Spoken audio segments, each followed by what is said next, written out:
Awami fascist Sheikh Hasina এই দেশে একটি খুন এবং হত্যা খুন বিকাশের রাজত্ব কায়েম করেছিল। সেই তার অপশাসনের দুঃশাসনের ধারাবাহিকতার সেই বিভক্ত ইতিহাস থেকে ঢাকা বারের আইনজীবীরাও আমরা রক্ষা পাইনি। সেখানে আমাদের যে একটি নিয়মতান্ত্রিক সুস্থ নির্বাচনের গণতান্ত্রিক প্রক্রিয়া অব্যাহত ছিল, সেটাকেও তারা বিগত দিনে তারা কুক্ষিগত করে সন্ত্রাসের মাধ্যমে গ্যাজেটের মাধ্যমে এখানে মাঠ পরিচালনার জন্য কার্যক্রম পরিচালনা করতে চাই।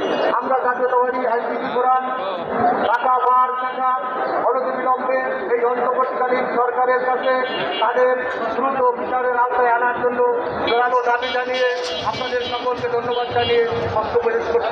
আসসালামু আলাইকুম। আইন বিষয়ক সম্পাদক আইনজীবী ফোরামের বরিষ্ঠ নেতা জনাব আবু ইউসুফ সরকার।